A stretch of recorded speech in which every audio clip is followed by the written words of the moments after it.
the obligatory required statement. Trustee Claire? Yes, hi. I am alone in the room, but there are other people in the house. Peter Belo? I'm here by myself in the room. My wife's kind of in the nebula right over there. Yeah, right there. Hey, Jaleese, I'm getting a little older here. I'm almost Brian's age. I'd appreciate it if you could speak up a little bit. Okay. Thanks. Brian Boyle? See, I heard you okay. For an old guy, I heard you okay. I am alone in the room. Actually, currently I'm alone in the house, but I'm sure very shortly we'll be joined by another family member. Stephen Finnegan? Kathleen Gorman? Julie Hammond? Michael Mascola? Todd McCormick? I am here alone in the room, but there are other people in the house. Sue Sherman? I'm here and older than all of you, and I can hear you just fine. I'm alone in the office, but there are other people in the house. And Phil Sherwood?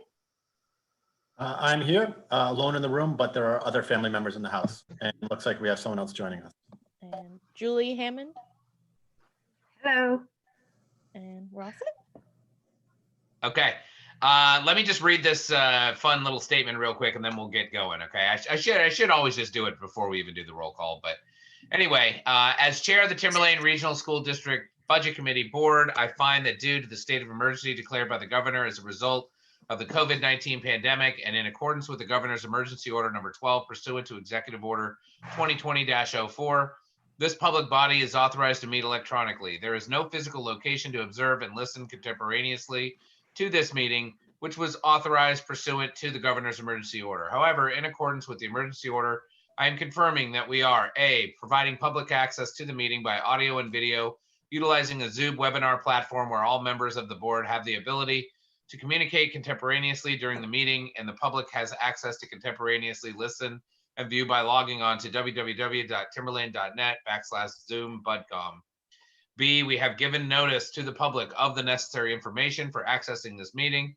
This information has been provided along with the agenda and posted to the board's website at www.timberlane.net.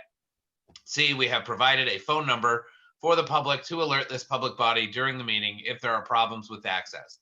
That phone number is 603-382-6541, extension 3955. D, we will adjourn the meeting and reschedule if the public is unable to access the meeting. Additionally, all votes that are taken during this meeting shall be done by roll call vote.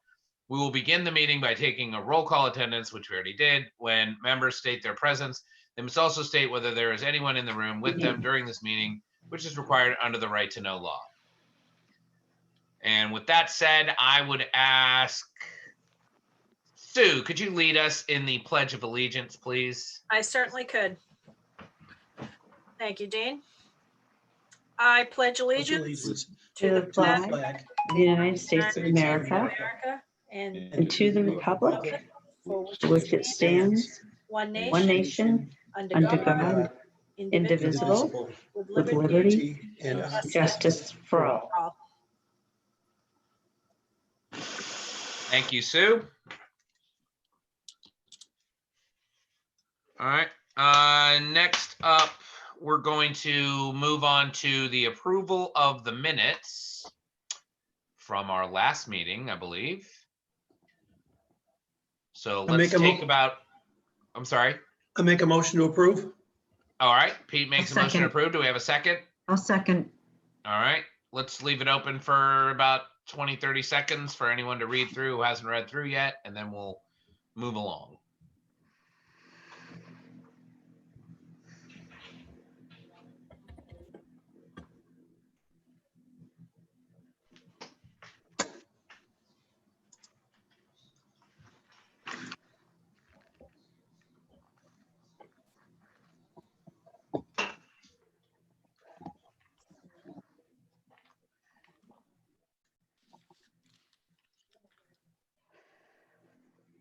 Okay. Can we get a roll call, please? Trustee Claire? Yes. Peter Bealow, Yes, thank you. Brian Boyle, Yes. Julie Hammond, Yes. Todd McCormick, Yes. Sue Sherman, Oh, I think you're on mute, Sue.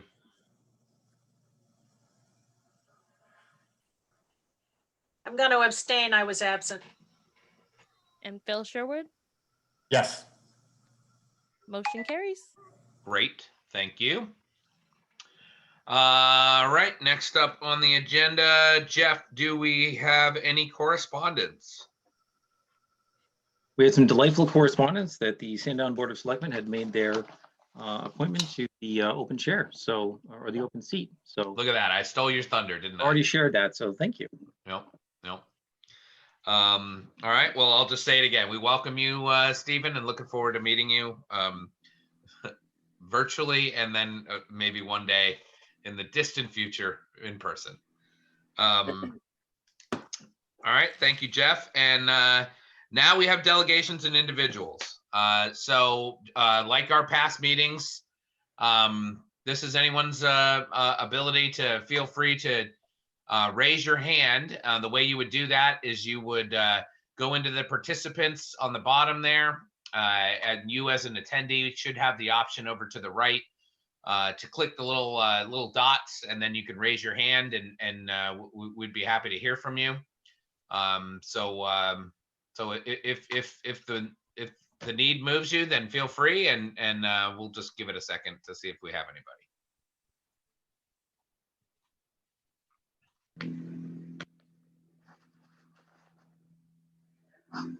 And it does not appear that we do. So we will cross off delegates and individuals then, and we'll go to the administrative report. Jeff, if you please.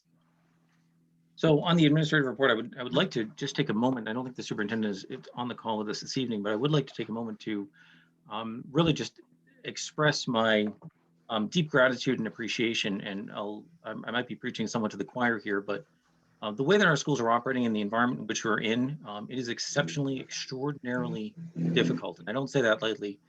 To keep our buildings open, to keep them safe, to keep our students and staff safe, to keep things going.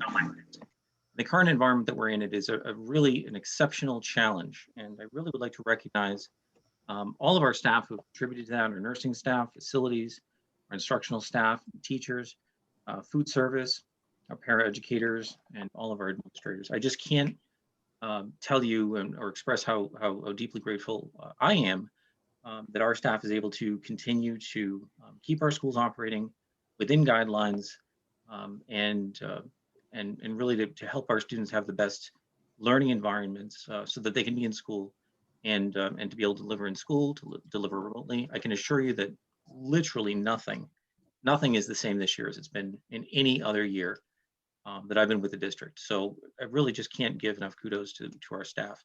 And that's really the administrative report. I think that I've imparted upon you how the challenging environments that we're in and how our staff really has risen to the challenge, how our students have risen to the challenge. And I hope we're able to continue that for very much as long as we can, hopefully for at least for the rest of the year. So that's it for me, Todd. That's fantastic, Jeff, and thank you. That's great feedback. I know just I as a parent, I've witnessed just an amazing dedication to their craft under like just awful circumstances. And I was wondering if I mean you might not have, but have you heard how things went with this? Was the first week that we had second grade go back, so now we have basically pre all the way through second grade back, full except for Wednesday. Anything around the water cooler on that? I think that the water cooler discussion is not terribly involved that, so that's always a very good thing. Good. So Good. when things, and it's unfortunate when things go well, you tend to not hear too much about them. So I think that's a very, very good thing. Yep. Phil? I don't know why I'm pointing because you're here on my screen, but you could literally be anywhere on the screen. Listen, Todd, it was helpful because I would have been lost without the finger, really. Thanks. So we know that there's not a deep bench of staff in terms of if someone goes down, whether it be sick, pregnancy or whatnot, or quarantining. And we know the district's working really hard to sort of find people to fill in. Is there any status change from the last meeting we had? And I know the superintendent was clear that, you know, we were in a very, very challenging situation and they were doing the best they could with what we had. But have there been any changes in either direction from your viewpoint in terms of staff recruitment and building a deeper bench, whether it be with subs or admin or whatnot? I think the challenges that we have are really due to the extraordinary numbers that we're seeing around us. And to some degree, we've filled what we can in terms of positions, and we're making everything work. I think is very, you know, to the very best of our ability around that, and in trying to creating a safe environment for our students, which also means whether someone is sick or ill or not, whether someone actually has COVID or has something that appears to be COVID, really want them to be able to take the time to take care of themselves so that we don't end up with an outbreak in our schools. The rates across the state have been generally favorable for not having too much in-school spread or community spread within the schools, if you will, itself. So those are the challenges that we have. We certainly are filling the positions that we can. We're trying to make sure that our pandemic subfloaters positions are filled so that we can get the coverage that we need. But it certainly remains a very, very challenging environment that our staff is certainly, I would say, strained, doing the very, very best that they can. And I don't know that there's one person in our district whose job, whose role is the same as it was a year ago. And it's really remarkable that they're able to continue to try and adapt and make sure that our students are delivered the best educational opportunities that they can. I tell you, it's so encouraging, and from at least my viewpoint, a little bit surprising that the number of cases that there have been aren't necessarily tied back to the district. It's tied into outside behavior or activities. And that's really a testament to, like you said, administrators and the teachers figuring it out and the kids being compliant, quite frankly. If you would think there was a demographic that would be prone to not wanting to comply with some of these things, you would think it would be youth, but they've been pretty good from all reports. Yeah. So just kudos. Hopefully that continues, right? But it's been really intriguing and encouraging to hear that, not that you want to hear positive cases, but that you hear it's tied to activities outside the buildings at Timberlane. It's really, really great to hear. Yeah, and I think that is the result of, and let's face it, a snow day a few years ago would have been the most cherished thing. It would be cause for celebration. Everyone would be happy. The kids get a day out of school. Everyone hates going back in the summer. When the summer ends, there's been nothing that's sort of highlighted in garden appreciation for schools, for our staff, for the experience here, than having not had that for a period of time and really wanting to stay within the bounds of what it takes to continue running that program. And right now, with our students being able to socially distance the way that they are, being able to be compliant with mask breaks or with wearing masks, it really has been it's been challenging, but we've been able to continue through it. So, yeah, Great. you're absolutely right. Great. Anyone else have any questions for Jeff? Okay, thanks, Jeff. We'll move on to reports of committees. We'll start with Mrs. Sherman, if you might have anything to report on the CIP committee. No, we still have not had another CIP meeting. Waiting for the committee to be called to a meeting, but there were a few items presented. There even were a few with the last budget committee that I was at, that should have been on a CIP list and not thrown into a building budget. But that's a topic for the CIP committee and not here. But no, we have not had a meeting. Okay. When was the last one? The last CIP meeting? I'm A gonna month ago, say maybe? October. 6 weeks ago? I can look it up, but it was a while back. We haven't got anything new to really go over other than, are we going to push all these projects along? And the HVAC issue got us kind of stopped. We stopped till Brian could give you more information because he's on the day-to-day. Yeah, I agree. That's what's going on. So we're still awaiting, if you will, reports, if you will, from an outside vendor to get some guidance here, because as the clock is ticking down here to see where the best place is to put approximately $1 million. And as we speak tonight, we don't have that. Yep.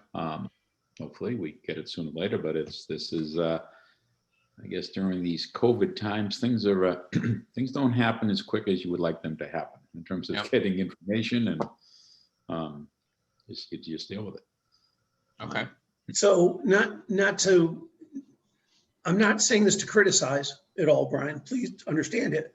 But like, by the time any kind of HVAC work is done, might this not all be over and it would actually be kind of almost wasted money? No, I don't think so, because basically I honestly believe that, well, even, I'm sure you heard that your time on the board, that I've been hearing before I was on the board about air heating, cooling issues. Yep. You know, over the years throughout the district, and with this, you know, the number of buildings, the size of these buildings. Yeah, true that.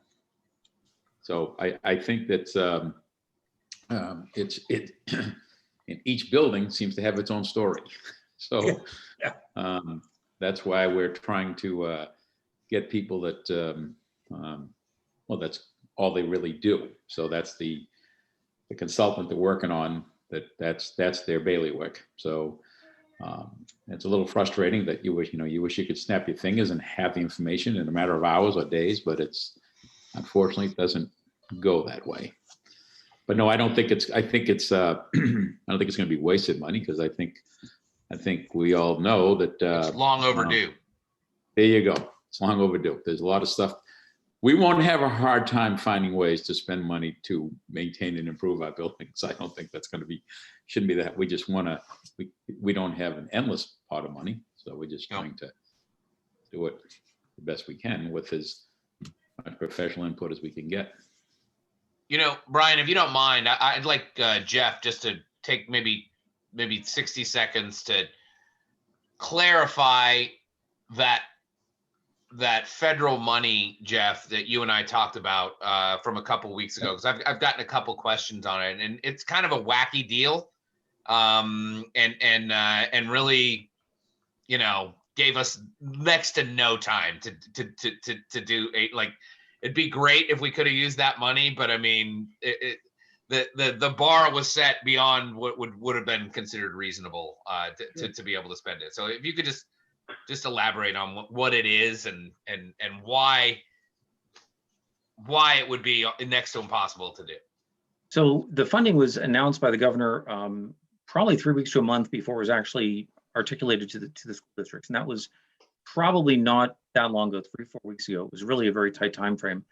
We've been allocated an amount of ESSER funds, which are good through at least through the end of the school year this year. So we're good there. These funds were set up with a date of December 30th, not 31st, December 30th, to have fully spent. And this is the $200 per student fund or funding. Which is a lot of money, which would have been great, but tell them the catch. So the catch is, in order to spend it, you have to spend it per federal procurement policy guidelines. And so I can't go to the board and say, hey, can you waive this policy because we only know of a couple of vendors that do this. We've gotten a couple of bids. No, we have to go through process. And just to let you know, on a normal grant, I'll say normal grant, on one of the grants that we normally have for Title I or IDEA, if we need a waiver that we may only have one contractor or one consultant that can provide a service, we include that in the grant application. And we can get a waiver from the DOE essentially to allow that. With these grants, we cannot do that. This is not a grant that we apply for. We've already technically received the money. We need to find expenses to apply against it, but I don't have an ability to go to the Department of Ed and request a waiver. So what that means is, for the HVAC situation that we're in right now, for example, there's an extraordinarily high amount of money involved in getting our heating ventilation systems looked at and measured for air turnover and all the air testing that we need, $140,000.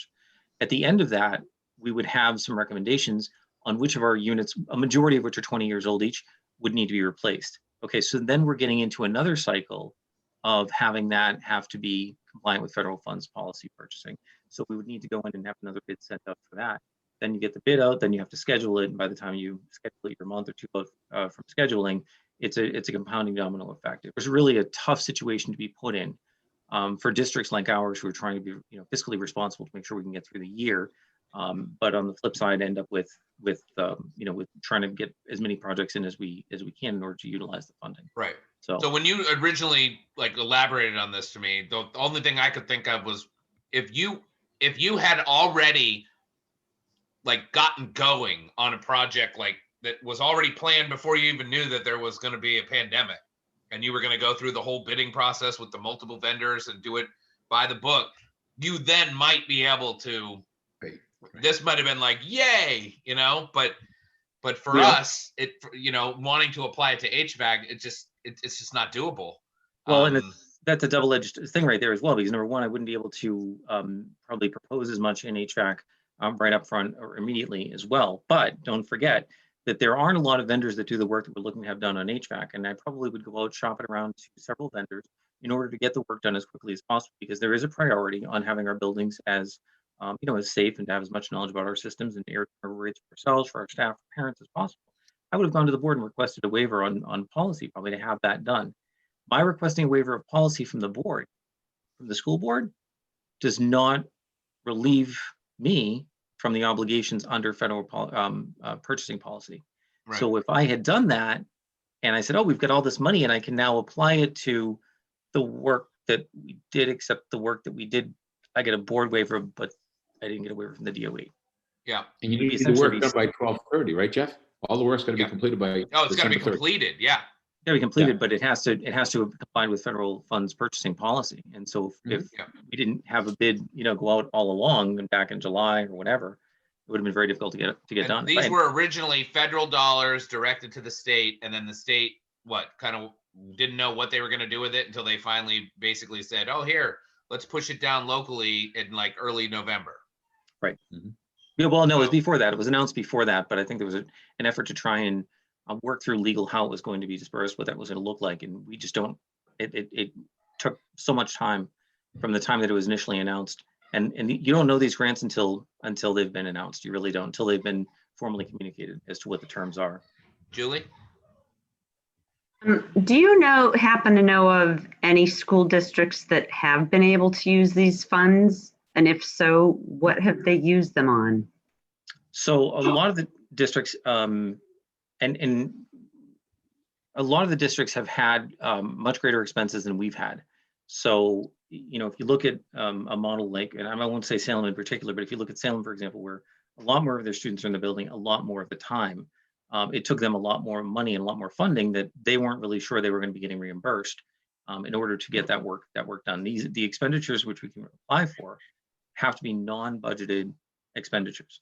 So they have to be something that we didn't plan in the budget to do. It's something that we are doing as a result of COVID. So in those districts, they've just incurred a lot more generally in those expenses, which they weren't certain they'd be reimbursed for. A lot more schools and, you know. Thank you, And Todd, Jeff, for the It's opportunity. not that you can't use any of it, right? I mean, aren't there some things that might have happened over the last year that where they do meet the guidelines that you can apply this money towards? Yep, so I can go back to March. I can retro all the way back to March and apply anything from that period going forward. The bugger of it is that I'd really like to be able to spend it on, you know, I know that we have some HVAC systems that they're reaching end of life. They really hadn't gotten the attention that they needed. We had not been in an environment that those had really taken a huge priority. I Right. really would have liked to have seen those funds used for that. And realistically, by the time we would have to go through a two-step process to get there, we, you know, really, you know, you just don't have the time. And we can't have like I would love to have the for the contractor say, hey, you know, or for our consultant say, hey, you know what, this unit A, B, and C need to be replaced. That's a top priority in order to get the best performance. Great. I'll put out a bid and I'll have the stuff drop shipped to our loading area, our storage area. No, it's got to be installed by 12:30. And so to line up the contractors out that far to get all the pieces to fall in place, virtually impossible. Virtually impossible. And that's the thing. I really wanted to use this funding for to get ahead on some of those other things that I just don't think the time is going to allow. And, you know, we had no way to reasonably foresee if I took a request to have the in-depth analysis and consultant work that we're doing now done earlier, 140,000. It's a lot easier to do when we have a grant behind it. It really is a lot easier to have that work done since we have that grant supporting it. It's real tough to take that kind of an expenditure to the school board earlier than that, to have it done without a reimbursement source. So it's roughly around 600K, right? How much of that do you think is going to get spent, and how much will have to not be spent because we didn't meet the deadline? Well, the good thing is that we have an opportunity to spend the ESSER grant that we have, which is a lot less. The ESSER grant goes out longer than 12/30. So I can essentially shift expenses that can't be done prior to that time to the ESSER grant. So I can then use some of those funding perhaps to do some work on our HVAC system. But I'd like to cram as much in as possible, obviously. Maria and I have talked about it. We're working very hard to make sure that all of our grant is spoken for. Okay. I know this is your time, Brian. Sorry to sidetrack it like that. Did you have anything you wanted to inform us on, latest, greatest from the school board? Sure, I'll be happy to. Couple of things here, which maybe we'll be talking about this later on here, but I received a email from the superintendent here a few hours ago, which I believe our projected revenue is from the state is going to be down about $1.5 million, Jeff. And it looks like it's interesting how they do that per town. So, and I guess he was at, if those projections were like projected in your revenues for the budget that are currently in front of us. They are, yep. Because, so that's a significant, that's a lot of money, $1.5 million, well, actually it's closer to $1.6 million. And also as at the last school board meeting, the school board directed the superintendent to come up with some recommendations for basically saving money. We're trying to see what he and his senior staff can come up with recommendations for staffing in the $1.5 million, $1.7 million range, and let's see what they come up with. We haven't seen anything yet. We're meeting next week, but we as a board are looking at all kinds of things because you're in the COVID times here, and now you're looking at a $3.3 million increase in a budget, and now we've also now lost close to $1.6 million in revenue. That's adding up really quick here. So, so we have to. All I can pass on to the budget committee tonight is the board vote, because the board hasn't met since then, so I don't know what Dr. Cochran's come up with yet with his staff. Brian, do you know if Dr. Cochran was going to look at the budget as a whole and look at like all the lines or just the staffing lines? I think all the lines, yeah. Oh, good, yeah. Yeah, they're looking at everything, yeah. Yep, okay. So Sue has her hands up. Yeah. Sue? So I just want to get a clarification. Was the motion, Brian, for the superintendent to look at staffing and program cuts or the entire budget? Because, we can, if you just narrow it into program and staffing to find X million dollars and not look at some of the other supplies, equipment, CIP. I'll be honest with you, I'm trying to remember the exact motion. And as we all know, that was it 2/3 plus of the budget is staffing. So, Correct. So it's the majority is staffing and its benefits. Well, and So- then that staffing affects programming, so. Exactly. There you But- go. I hope he's looking at But everything. 1/3 is still 33 million though, right? That's still a big Yeah. chunk of change. Right. So basically, yeah, well, it's,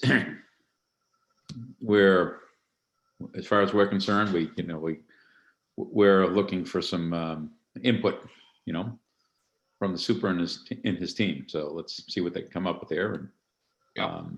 And then, like I said, then obviously, Jeff, I'm glad you already were aware of that, but I was personally unaware of that until about 4 or 5 hours ago.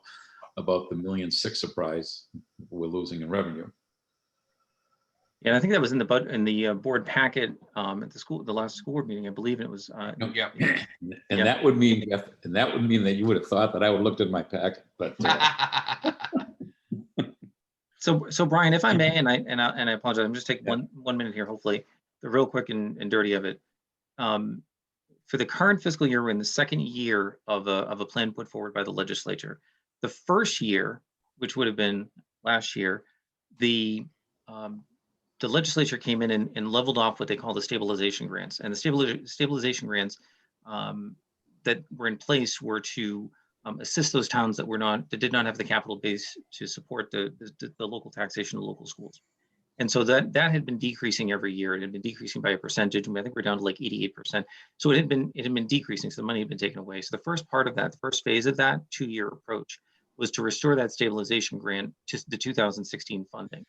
So for adequacy aid. So that stabilization grant is back to where it is for 2016 funding. And that happened last year. Now, the second phase to that was granting of what was called a fiscal capacity grant.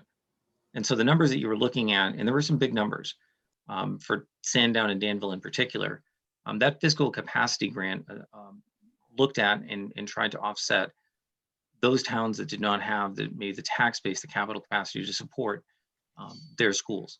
So that was only, and you don't see it very often, it was actually in the RSA that it expired after this year, like it expired, that was it. So it's possible that may get renewed. I was just going to ask you, Jeff, I thought you said in our last meeting that you weren't 100% on that 9.6 million.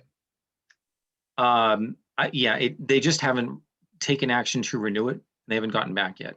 So I believe this was finalized, if I'm not mistaken, late in 2019. So this wouldn't be happening until, I mean, if they acted the same way, that if their time frame is the same as it was previously, this would not be something that we would even see for 8-9 months potentially. They did it just before the town set revenue, not this year, but in the previous year's cycle. So it's possible that it could come in. I can't guarantee anything. Right, so we can't budget for it.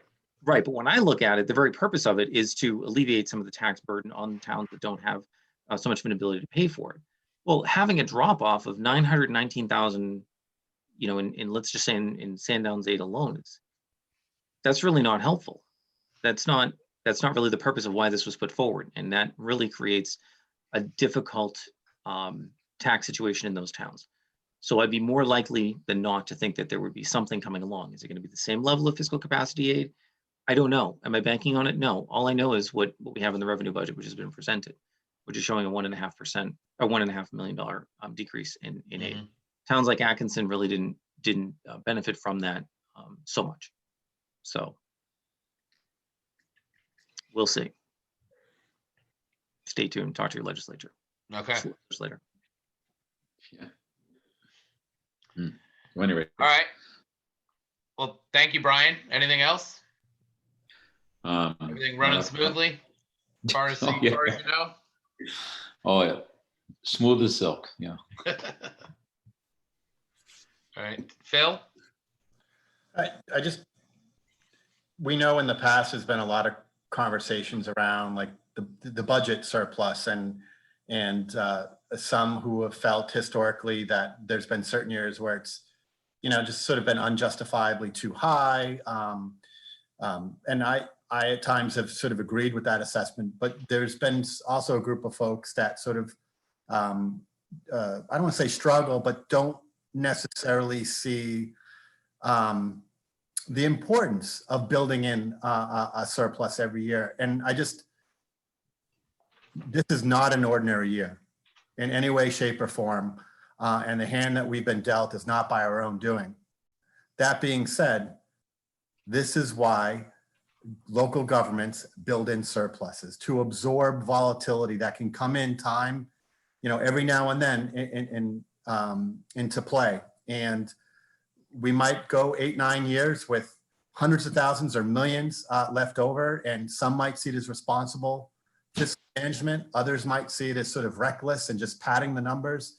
But I think when it's years like this, I think we can all be thankful that we've taken the approach that we have in the past, and arguably maybe some of us wish it was a little more padding. I just wanted to leave it at that. I'm not looking to cause a debate, but I think sometimes we can all struggle to see the value of that type of budgeting.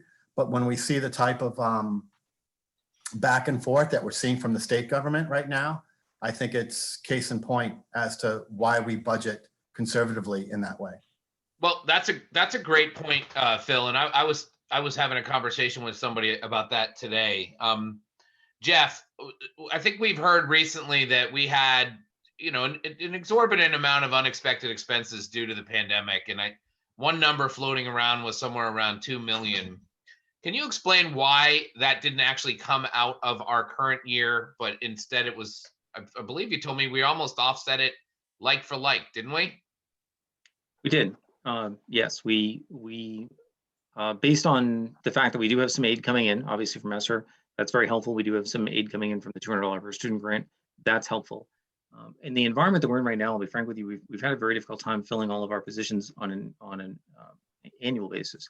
We always have open positions where someone's leaving, someone's coming and going and all that. But we've also had a very difficult time this year, I think, because let's face it, a lot of the positions we have open, there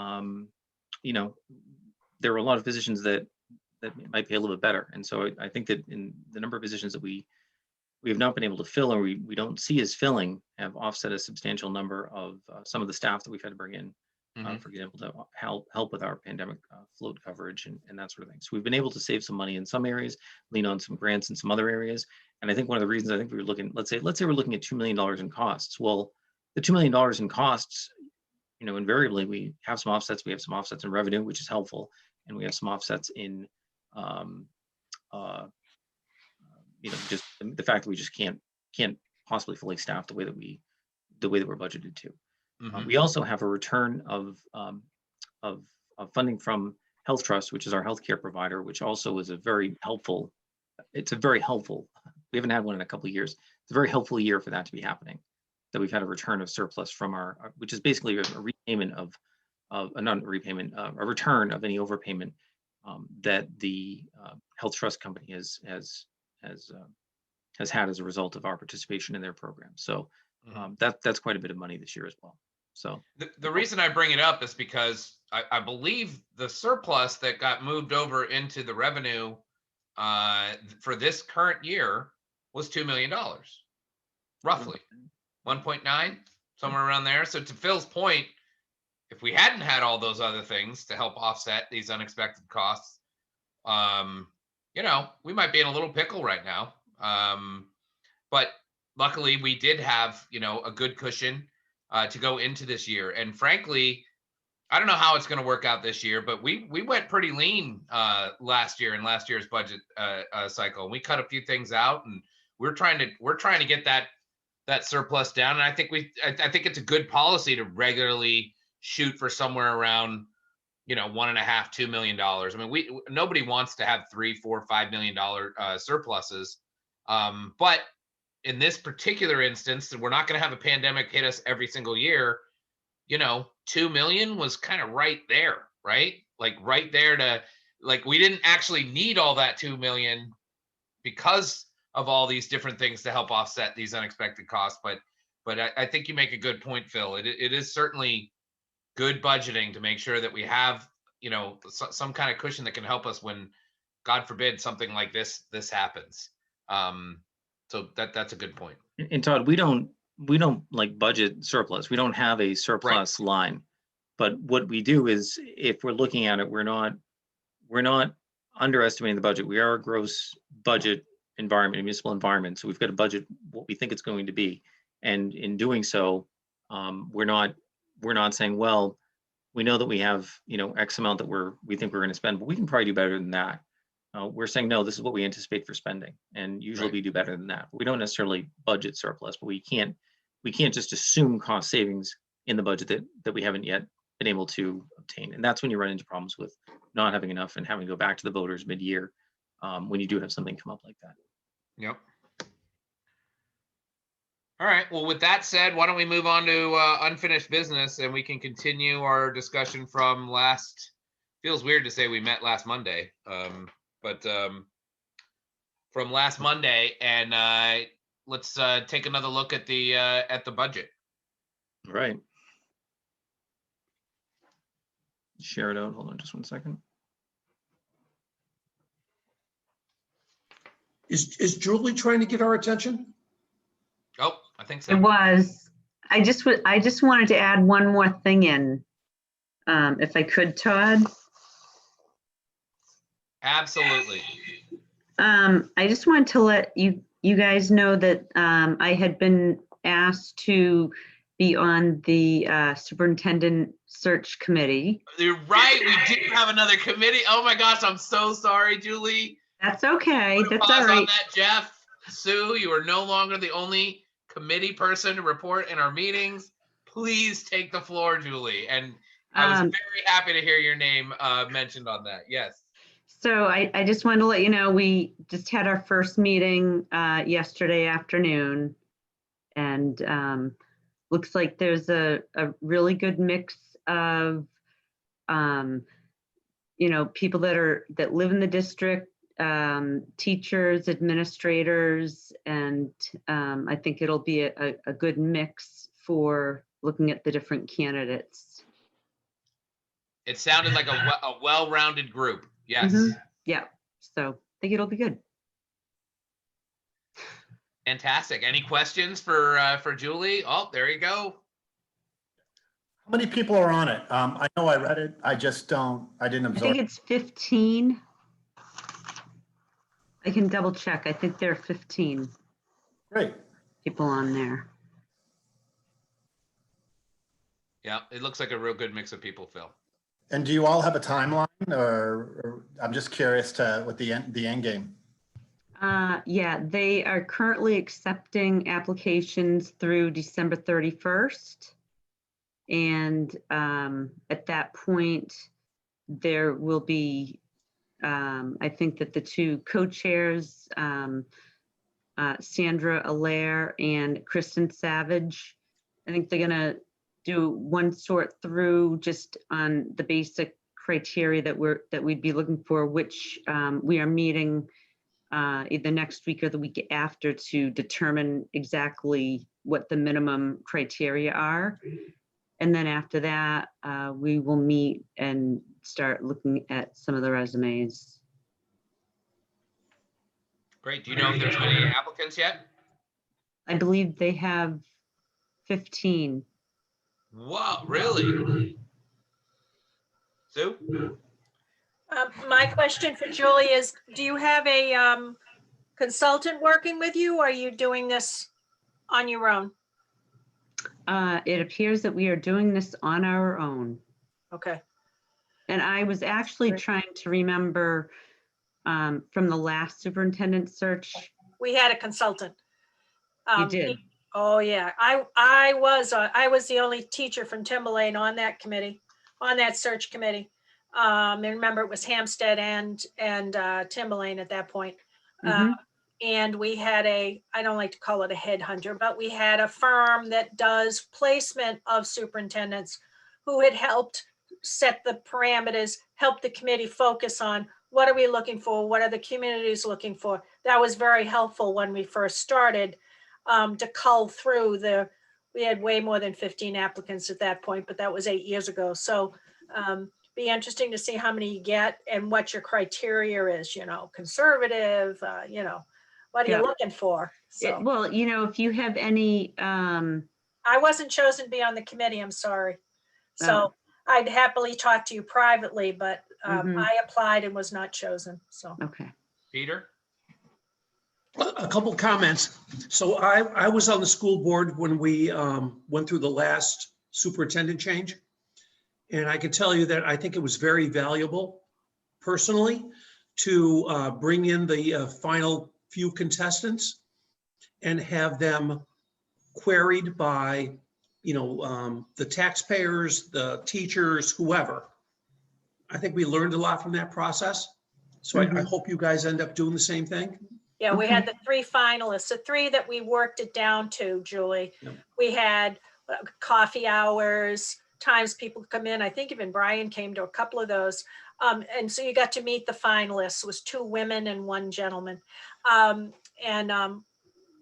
It was a good community event and kind of buy-in by the stakeholders. And that was all arranged by this company or consultant we hired.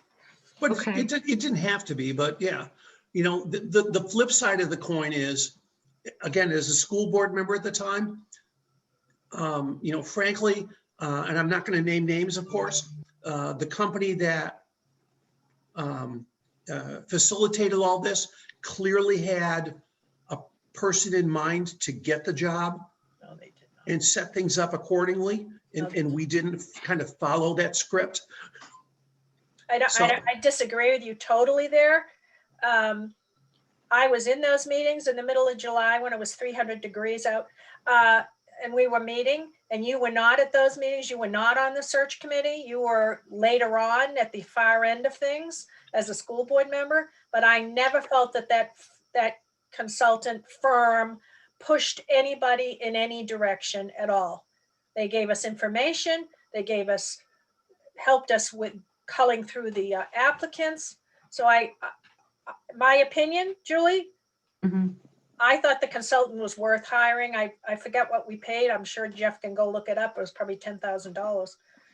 I actually agree with you, Sue, that I think they were worth hiring as well.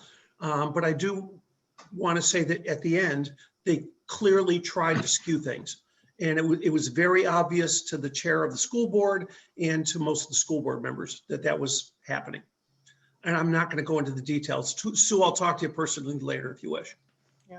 Two different opinions here, Julie. All right. Everybody has a separate opinion. It doesn't mean I don't love Sue to death. That's why we're a committee. Exactly. But you both do seem to agree that the consultant was a good idea. Yeah. Yes, because if the school board and the committee, no offense to the committee, Sue, doesn't have the bandwidth and knowledge to really go out and do a true superintendent search. Yeah, that guy helped us kind of lead us. We had a big committee too, Phil. I think we had 15 or maybe 17 people. That was a big committee. Very interesting group of the dynamics of that group. I loved working with that group. But the head dude helped get us through and kept us going. When we go off the rails and get into the weeds, he'd bring us back to say, no, we're looking at applicants, you're using your checklist, you're reading through. Okay. So Thank good luck. you. Bottom line, Good luck. good luck with the whole thing. And don't let anybody push you around in any way. And I hope somewhere in the fine print, it says you want a strong educational leader to not just cut costs, but to, lead this district educationally to higher rigor. Yeah, agreed. I second that. Phil? I just want to, having now just seen the names on the list, the great group of folks. But I was not involved in the last superintendent search here. I have no value added there. But in a previous community, I was involved in a superintendent search with the school board that historically did bring in a high paid consultant, maybe too high paid. And a school board at this point said, you know what? We're professionals. And in fact, in their defense, they were. They didn't go with the consultant, and it was an absolute nightmare. As soon as they signed the contract, anyone that went to Google could pull up a series of issues that, quite frankly, as professionals the school board members were, and the committee, they didn't have the ability to cull it out, and it was a nightmare, absolute nightmare for about a half a decade. I'm painting a rather melodramatic example here, but it was one where the best intentions, but they didn't want to spend the money because they didn't see the value in the years past, and it absolutely, hands down, would have paid off in this particular instance. Okay. All right. Well, good Thanks luck for with the that, input. Julie. Yeah, thank you for the input. I appreciate it. All right. Moving on to you, Mr. Dowd. Okay. If there are any other surprise committees, I like it. Let's see. So I'll share out. I believe you should be looking at the budget right now, the budget summary at least. I'll make it a little bit bigger so we can all see it. Do. Bigger, There we go. attaboy. See if that's too big. I'll see. That's too big. One down. There we are. And I'll do a little less. There we go. Oh, very nice. So that's the main budget itself. You'll see the voted budget from last year, excluding the capital reserve, and the proposed budget as of for the first budget draft. Really, we haven't had any major changes to the budget. So you'll see that the budget has evolved slightly to become 76,212,070, still representing an almost 4% increase, 2.9 million, almost 4%, 3.9% increase over prior year budget. So as part of that, you can look into a lot of the drivers again, looking at salary increases of 774,000. Those are mostly contractual increases. And I think all solely contractual increases for TTA and TSSU previously approved by the voters. $478,000 insurance increase, which is basically a 4.9% increase per our GMR from our health insurance carrier, which is a guaranteed maximum rate. Some FICA increase, a teacher retirement increase. The teacher retirement increase is partly due, obviously, to an increase in wages, but our rates have increased. It doesn't seem like a lot, but our rates have increased from 11.17 to 14.06 for our non-teacher employees, and from 17.80 to 21.02 for our teachers. And although Just it's so only, everyone knows, the last time a hike like that happened was back in 2014. well done. Thank you, Maria, for getting me that historical outlook today. Well done. Although it only looks like a 3% increase as a percentage of the actual total, it's quite a bit of an increase. So you'll see that the increase there of $1 million is in the budget. Non-teacher retirement as well, 223,000. A special education increase of 350,000. Student transportation increase estimated based on our current contract with First Student of 78,000. Various curriculum initiatives of 90,000. Some other increases or decreases as the case may be, and we had a slight savings from the SAU withdrawal.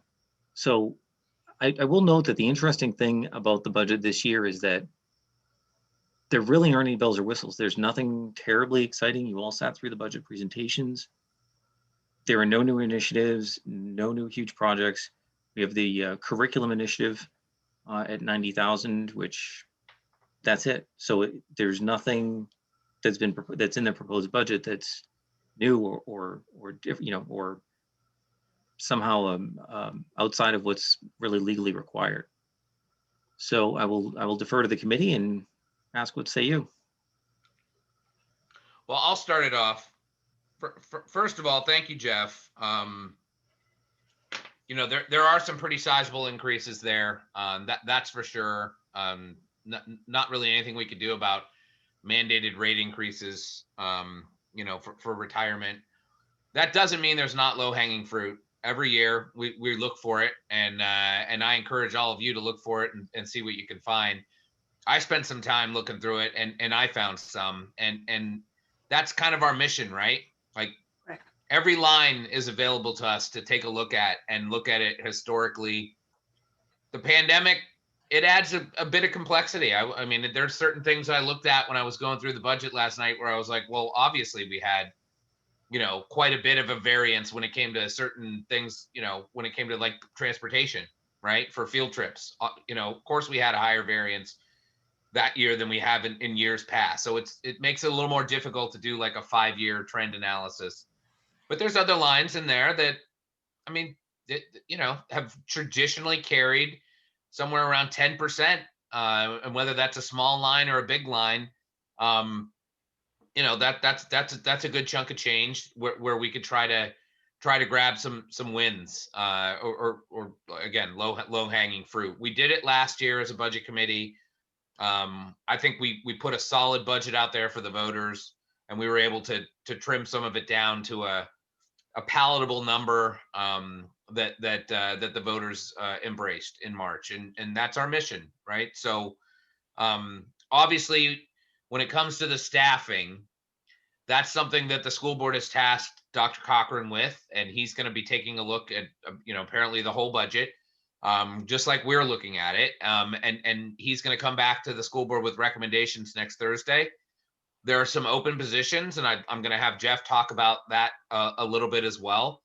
Is that low hanging fruit? Maybe in some instances, and maybe in some instances it isn't. I personally think that we need to put a budget out as if we're going to be fully staffed and looking at a normal year next year.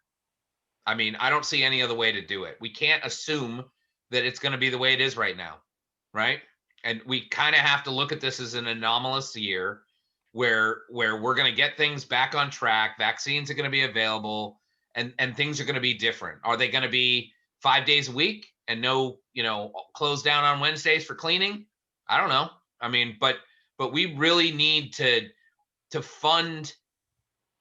We need to fund next year like it's going to be like we did last year and funded for this year, right? I was telling someone recently, if this pandemic had hit in the fall of last year, right, when we were constructing the budget, I think it would have looked different this year. I don't know how. None of us would have had any experience or know what to expect, but I think we probably would have altered how we constructed the fiscal that we're in right now in some way.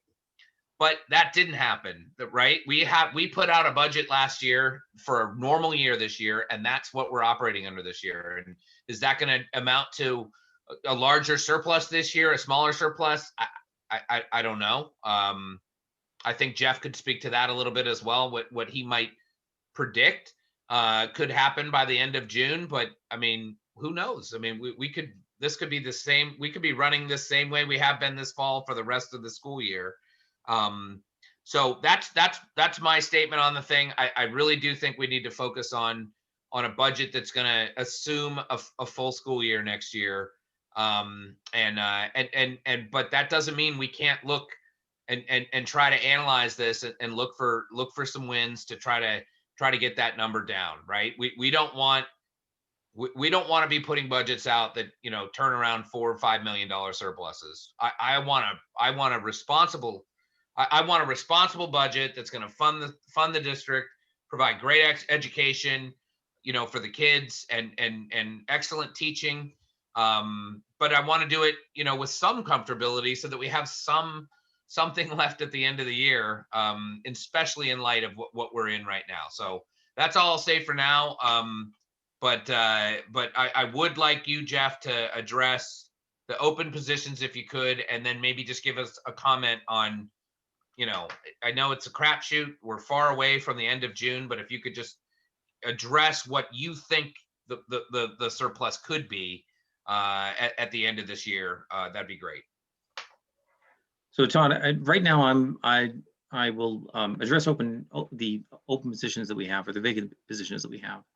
And I will say this, that ultimately when it comes to programming, it probably is best to defer either to the superintendent or the school board to see what direction they're going in terms of programming and what roles are needed based on the shifting, population, demographics, and goals of the district. And so we do have a couple positions that have been open for a while. We really haven't had anyone in that haven't been hired. The school board hasn't hired for, so it would make sense at some point to consider those for budgetary reductions. But we have a number of positions that we have open right now that, again, we just aren't really able to hire into. It's been a challenge to have all of our positions filled. It's a challenge on an annual basis to have all of our positions filled. And we do have some open positions now for which we are recruiting. So of all of those, I think that obviously there are those positions that we just haven't staffed in the past couple of years. We've had them, there just hasn't been a need. We found a way to get by without them. And I think that those would be definitely something that the committee would consider. I would very much recommend seeing what the superintendent comes back with, what the school board comes back with, in terms of where their goals, where the vision is for the district. But I think that we will find that there are a number that just at this point just don't make sense to continue to keep open. I will note as well that when you're looking at salaries, we've had some very, very large variances there, some very favorable variances. And, you know, bear in mind that we've always got, if anyone ever goes to our Apple Track site and finds all of our positions filled, just give me a ring, let me know. Just say, hey, Jeff, there it is, right? Because we can't ever seem to keep our positions filled. We have someone who leaves, someone who goes, we have a very large population. Let me put it this way, for our insurance carrier, we are our own pool. We're big enough to be our own pool. And I know that we look at the budget, we look at a $70 million budget. The number of employees that we have to keep this district going to serve the needs of our thousands of students is really really up there. So we've always got comings and goings. And if you have an open, I won't say an open position, but if you have a position where someone leaves early in the year, you may not be able to fill that for 2 months, for a month, bare minimum. And when you operate that on scale and you have people who have to leave or people who just aren't able to, you know, continue on in the year for what, find a better opportunity, whatever it is, it's not typical. Those positions add up. And we can't say, well, you know, we're typically, of all the positions we have, we're typically, you know, we typically run a $500,000 favorable surplus. So why don't we just cut 500 from that 500,000 from those lines? The problem is that every line has a position in it. So I have to staff those positions as if they're going to be filled for the entire year. So we do have a component of this that positions are just open. And if you have a position open for 2 months and you have enough positions that are open for 2 months, 3 months, or 6 months, all of a sudden you're running into what appear to be a lot of, you know, it turns into a lot of money at the end of the year. But we've got to be able to staff, we got a budget for those positions, which we're going to staff, or at least plan on staffing. So we're going to have a natural surplus. I won't say natural surplus, but a natural buffer built in because of that alone. So if every position were going to be filled, we would still have some positions that just, it's going to happen. So I would recommend, and I don't know what the total of those positions would be really without knowing what really is not going to be utilized going forward. But I think that the number is going to be very favorable in terms of making some budget adjustments. And again, that's not touching existing staff. That's just looking at those positions that we have not filled for whatever reason we haven't needed it. And one more thing, Todd, I think that it's important that the general public know. I know that we don't always like to come back with a surplus. I think it's very important for the public to know that we are looking to be fiscally conservative. I know that that's not the reputation that the district always gets. We've delivered significant surplus by looking and saying, you know what do we really need? Where does this fit into our overall picture? And as a result of that, trying to keep the district staffed as needed, and appreciate that, you know what, if we, you know, this position for whatever reason, we've been able to create efficiencies, whatever it is, we don't need to fill it, but we'll leave it and see if we need to fill it. If we don't fill it, then great, but if we don't need to spend it, we won't. And we've done a better job in a lot of ways spending to our budget, particularly in like facilities, having projects done better, getting much better results in spending to budget. But where we can, we certainly have looked for cost. So I think that's important. If we return surplus, it just goes back to the taxpayers. So Yep. You'd mentioned surplus this year. It's really, really too early to be talking surplus this year. And unpredictable. Roulette would be an easier prediction at this point. You know, it's not, there are just too many unknowns. And the problem with it is that the further we go, the further along you get that there are other things that have implications, that have fingers and that keep going, and that you end up having to invest some money. And we don't even know what, you know, anything can happen. I mean, you know, anything can happen. And a lot of those things that could happen have financial implications. I've included $1 million for our revenue surplus for the year, but I think it'll be more. I do, but I really cannot predict. If this were a normal year where I said, well, barring anything extraordinary, everything's been extraordinary. Yep. I'll share an analogy that I heard recently, which is the flip side of not having a surplus would be that'd be the equivalent of like telling the taxpayers we're floating a $2 million bond, right? Like we end the year with nothing, then we're not carrying it forward to the next year, and then we have to make up that revenue by way of taxation for that following year. So it's like, again, good economic budgeting requires having something, right? And I guess that's the magic formula, right? We don't want to have an exorbitant amount because people don't want money taken now that they're not going to get back until way later. But then there is a flip side to it, right? And we could have faced that this year. We really could have. And so, like, to Phil's earlier point in the meeting, we need to make sure that we're not stripping, biting our nose off to spite our face, right? So I hear you there, but I looked pretty hard at the budget last night and this morning, and again, the pandemic kind of throws off the 5-year trending. Doesn't mean you can't trend, and it doesn't mean you can't look at these variances. And there are some lines that have carried a pretty healthy variance every year. I think, short of giving you a directive in this meeting, because I think we really do need to hear from the school board and Dr. Cochran, I think that we have about $1 million that we can get at in this budget as it stands today, even with all the increases. And I'm talking across the board, right? Like we're a budget committee. We have every line is available to us, right? This is the proposed budget. The default budget, we don't do the default budget, and that's very, very bound by law and a lot of rules, and they can't go after all those things, but we can. So I don't want to just target 1 or 2 lines. I want to look at everything and look at it as a whole. But again, ultimately it is a bottom line budget, and I think we all do want to get to some kind of common ground. So I would just ask you and Maria, Jeff, to take a look holistically, at all the lines, as opposed to just a couple. And Brian, you made a great point. It is 66% of the budget, salaries and benefits, but that doesn't mean there's not still 34 million in there where there's some low hanging fruit for us to try to pare the budget down. So Phil had his hand up, and then you, Sue. Yeah, it's just more a general comment. I mean, you said it very eloquently, Todd. It is a bottom line budget. We do have to look at it holistically. As Brian pointed out, staff and salaries are 66%, of the budget. That was a guess. Was it not 66%?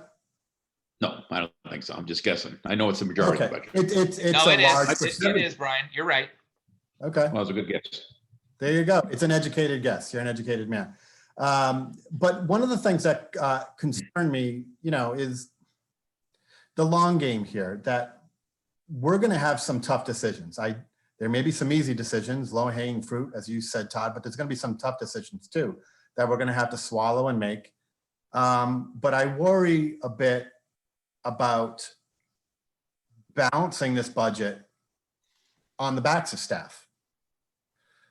Because it is so easy to go at. By easy, I mean a huge part of the budget. And we have so many challenges in the district, and one of them being where we're geographically located, and how the pay and benefits are just 3 miles south of us. We have very real constraints. We kind of have to ignore that, but at the same time, if we're not playing the long game here, our quality institution won't stay the way it is if we balance the budgets now and in the future disproportionately on the backs of staff. That's not to say we shouldn't look at these vacancies. That's not to say we shouldn't look at all of it, but it's so easy to go at. And despite the contracts that the public have sort of largely supported, and I think that's wonderful, we have in many ways been asking them to do more with less. In many ways, they have more challenges coming at them. Forget COVID. Just the kids that are walking into the classroom. Some of the baggage that comes along with that educators are being asked and administrators are being asked to handle. I just really, really worry for recruitment purposes, for retention purposes, that we just be extra cognizant. We're always cognizant, but be extra cognizant this year of making sure they're taken care of, period. Thank you, Phil. Sue? Yeah, I agree with Phil's point. And teachers have always been willing to do with less to protect programming and kids. But I kind of agree with you too, Todd. If we could, wouldn't it be nice if the budget committee could find about $1 million and the school board could, Dr. Cochran could suggest about $1 million and we come out to about 2 million and we work together. That'd be great. I'd really like to see that, it's not a conflict with, the school board comes in with this and we totally disagree. And that the school board doesn't even see our point of view. I'd like there to be a little bit more blending. That's my, liberal tone tonight. That would be great to work together on this. But I think we need to see what Dr. Cochran has come up with, as does the school board. I agree, Sue. And Brian, I would ask you to bring this message back to the school board. I mean, we welcome any help and advice. Obviously, we want to work together.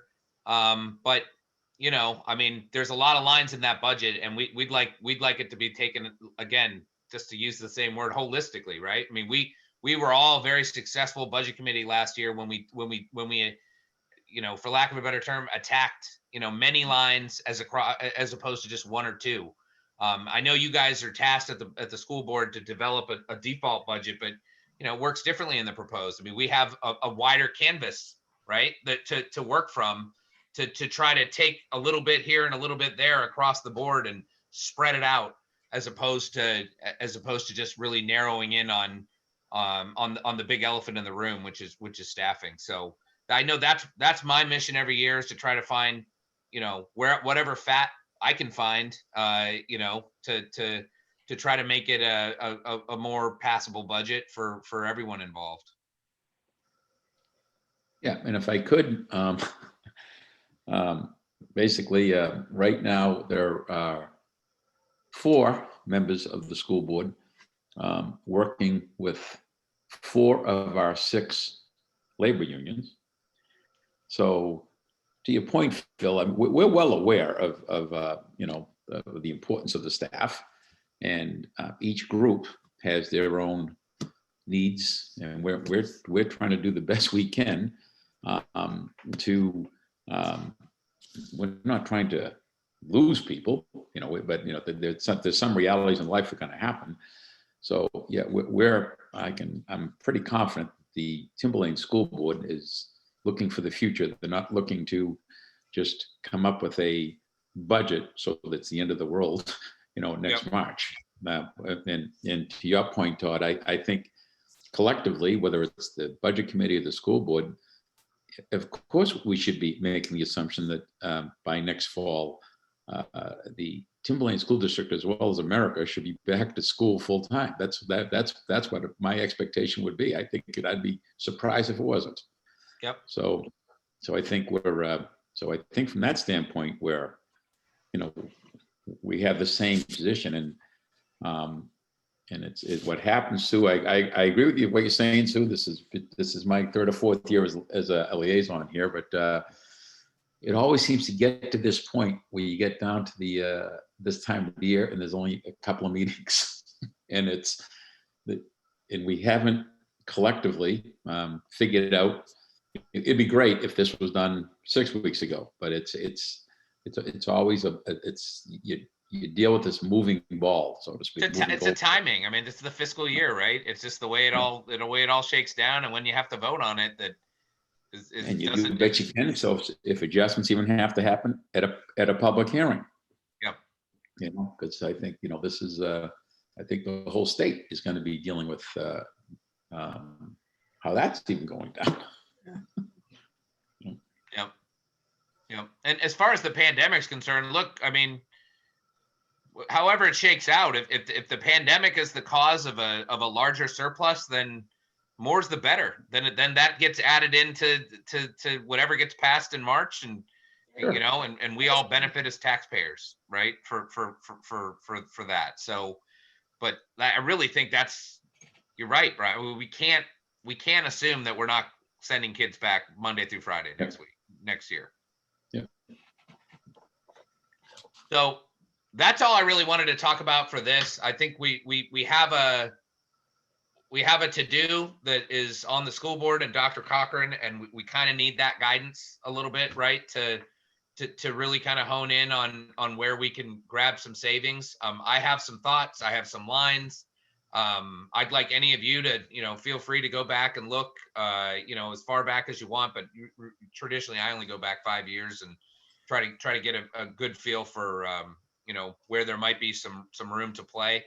But there's some major increases with retirement. There's some major increases with the salaries, due to the teachers' contracts that, aren't so easy to get around. But that said, I mentioned that 2014 for a reason, and that's because back then there was a very comparable retirement hike, and the following year there was still a humongous variance. So all I'm saying is there's a little bit there. There's a little bit there that we might be able to pull out, like we did last year, out of that 2,900 line. So I'm not talking about leaving us high and dry and not being able to pay the bills, but right now it's 2.3 million is the increase, and all I'm saying is I like two a little bit better, Jeff and Maria. Now, Todd, did you send out an email earlier today looking for input from availability for future meetings? Because it would make sense to me that we try to get together after the school board thing, and I did. And I sent out 4 dates, and so far it's looking like the 21st or the 28th was working best for people. Yeah. But while you bring that up, Brian, since we have a quorum here, let's just go around the horn and see if any of those, if we can just nail down a date. I'll start with you, Phil, because you're in my upper left. You and your political statements, Todd. No, right? Jeez. What are the The dates? 21st, the 22nd, the 28th, or the 29th. It's a Monday, Tuesday. Yeah. Thank you for translating that. They are all good. Okay. Peter, you told me I both prefer Mondays work for I you. prefer the Mondays, but if the Tuesday's better for other people, I can make myself available Tuesday. I do have an amateur club meeting on Tuesday, but I forego that, of course. Okay. Sue? I could do any of those. I could do any of those dates. Awesome. Brian? I can do any of those dates, and I think I'd prefer to sooner than later. And so, Peter, we are professionals, so I have to deal with the amateurs. All right, Julie. I think you told me, but I can't remember. Yeah, I'm available all those dates. I'd prefer to do it earlier than later. Let's. Mhm. I already know Christy told me the 21st works best for her. So can we just go ahead and say 12/21 meeting Zoom 7 p.m. Make it so, number one. All right. So we're going for Monday then. Monday 12/21. Jeff, Sure. Maria, is that okay? Sounds I good. think you both said that would work for you too. Okay. Hey, Todd, if I can just correct one number, my calculations show the total of salaries and benefits, just to be Debbie Downer here, is about 70, very close to 74% of the total budget. 74%. 74%. And Wah, wah, wah. That I actually makes think, more sense to me, but good. yeah, and that's really, our staff and all of our staff here in the district are really the ones that deliver the education, so that makes sense. Okay. Todd? Yes, ma'am. Just a question. Is there an organizational structure chart of the, admin and how it goes out there somewhere, Jeff? Or Pete or Brian? I'm sure there is, and the answer is yes, but something you'd be interested in, it might be like maybe by school, but I can see what we have. Not even for me. I'm thinking more the school board, maybe taking a look and seeing if this organizational structure is still relevant to the direction that we want to be going in. Mhm. And seeing how, I know things had been changed around over the last 7 or 8 years. And I just don't know if there's any anything there that may possibly be able to be, I don't know, maybe cleaned up a little bit. And I wouldn't be surprised, Julie, if that's what Dr. Cochran's looking at, among other things. Wouldn't surprise me at all. All right.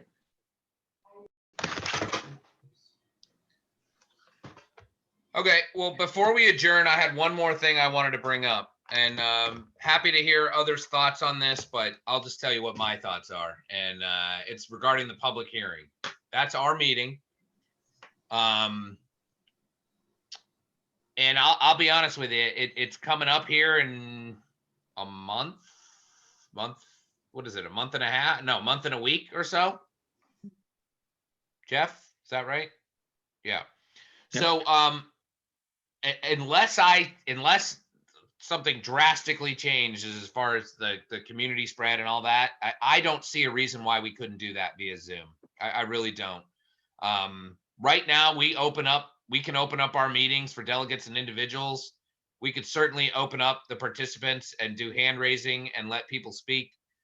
After we do our presentation, we make us and all the panelists be us and the school board and any other speakers. We present via Zoom. We make it very clear ahead of the meeting. I say, why borrow trouble? The delegates and individuals the deliberative is not our bailiwick. That's the moderators. But this is our meeting. It's a budget committee meeting. We invite the school board to join with us. Do people come to the public hearing in the PAC? They do. Not nowhere near the droves of people that come to the deliberative, and it just seems to me that it's a meeting that's every bit as easy to do over Zoom as a school board meeting or as a budget committee meeting, and I really don't want to be responsible for bringing all these people into a place, and I don't even know how we would fit all of the budget committee and all of the school board on that stage in the PAC. Or maybe some things could be done to put it over in the gym, but I'll open it up here as we get toward the end of our meeting. But that's my thought on it, and I've already shared that with Dr. Cochran and Dr. Farah. But I'm certainly happy to take any input. Peter? So my input from Plastow is that I'm running ZBA meetings, which are all public hearings, totally remote. It's worked out very well, okay? Other committees, like the planning board and selectmen, have tried to do like hybrid meetings where some people are local and some people are remote, like via Zoom or equivalent, and they have not worked out all that well. And part of the deal with that is the people who are in the same room hear things all obviously at the same time, but the people who are listening through Zoom or whatever, it's like 7 seconds off. So by the time somebody raises their hand, the people in the room have moved on to other things. So my preference is fully remote, but under no circumstances could I recommend, from what I've seen in my town, a hybrid meeting. And I'll be perfectly honest, I'm not going to show up at a personal meeting. Okay, thank you, Peter. And just to note, there's no voting by the public. They get to speak, absolutely, and open forum. Come up to the mic and speak as you would, during delegates and individuals. It's just a very long, extended delegates and individuals for anyone, any voters to come and speak. If there were voting, then that would obviously add a complexity there. But the only ones voting are. Geez, do we even vote? After the meeting. After the meeting, yeah, we do an after meeting, yeah, and then the school board does an after meeting. So yeah, that's my thought. But anyone else want to comment or oppose? That's fine too, Phil. I mean, the last thing we want to do is disenfranchise people. Yep. The fact of the matter is, no matter what option we pick, it won't be perfect for everybody. Yep. Not everyone has access or feels comfortable participating through video call. Certainly many people, some of us on this call, don't feel comfortable meeting in person, given the global pandemic. The hybrid model also, as Peter said, comes with certain challenges. So I'm not going to have any qualms with anyone that finds, issues with any of the alternatives. The fact of the matter is, we're doing this meeting right now on a Zoom call for a reason. It's safe and it's effective and it works. And so my inclination, to Todd's point, unless things radically change, and man, I hope they do, but the models suggest they won't, between now and the hearing, that we strongly consider the remote option. Another comment, if we're, if this group thinks we should do the totally remote bit, which I hope they do, we should publicize and hold a practice session ahead of time to make sure people have an opportunity to learn how to sign into this. That's a good idea. That is a good idea. Todd, I have one other suggestion. Yes, ma'am. Maybe if we are having this wholly remote, and if there is somebody who would want to be participating who does not have access to either a computer or phone or something, maybe somehow we could make something available, some space up at the school, so that people could still participate. That's a good thought. But this is Peter again. Who doesn't have a phone? I don't know. Don Sherman. I know some people that only have flip phones still and don't have access to these things. But that's okay. They can dial in and just talk.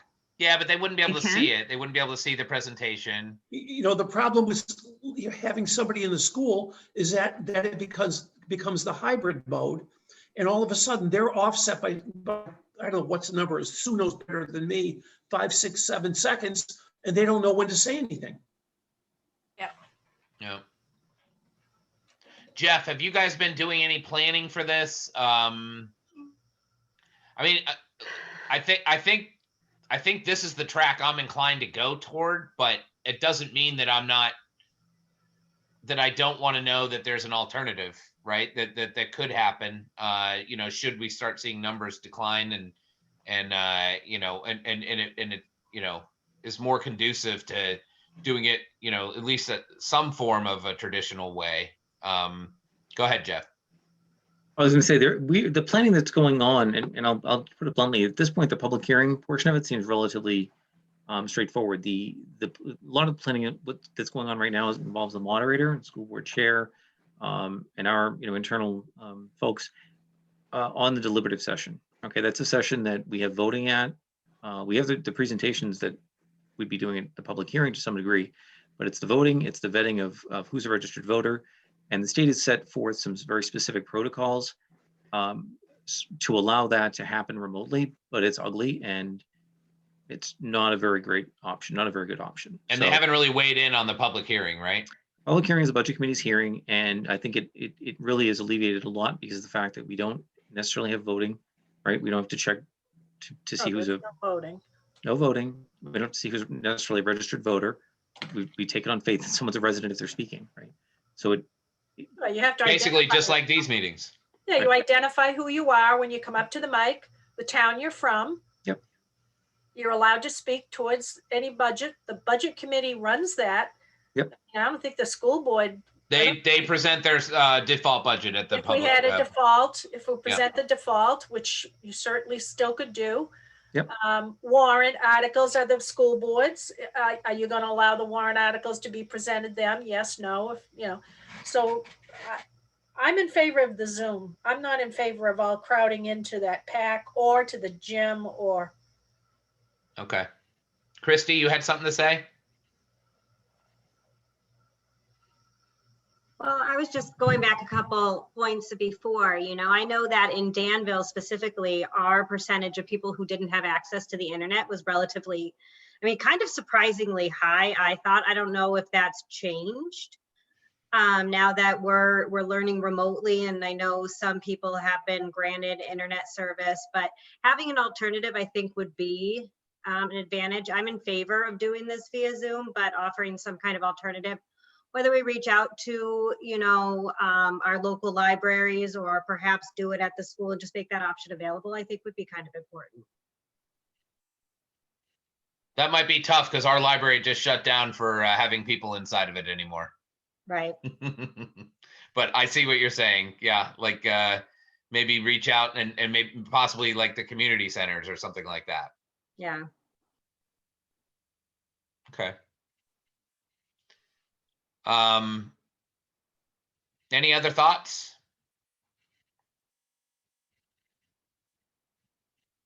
All right.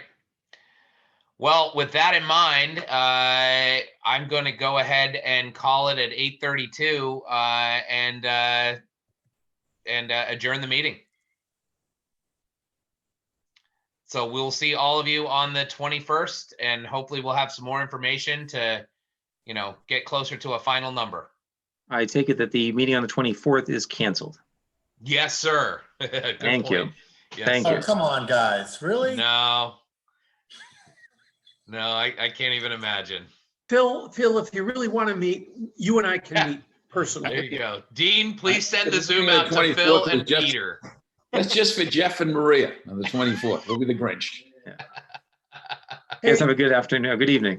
and one quick question, Jeff, when's the luncheon at the SAU? No luncheon, You know what I mean? Drive-through. no luncheon. Yeah, No luncheon? no luncheon. Okay, then I I'm won't co- show up at my usual shrimp. I'm calling it. I don't think there's any luncheon. We're we're pretty, Go get some chicken connection. And, And then well- you can submit your expense receipt to Brian. He'll have the school board do something about that for us. You go. I don't know if Peter's had my smoked chicken and bacon, maybe. Is that why? I'm not sure, but I have not, but Jeff, darn well that I've shown up pretty damn regularly I have. with some kind of contribution to the SAU luncheons. So the irony that I think with social distancing, we can fit an entire one person in our kitchen at the office. Oh, It's not never helpful. mind then. Because I personally, I really appreciate what all you guys do. Thank you. Thank you, Peter. Here, here. Agreed. All right. Thanks, everyone. All right, We'll see take you in care. a week and a Good night. half.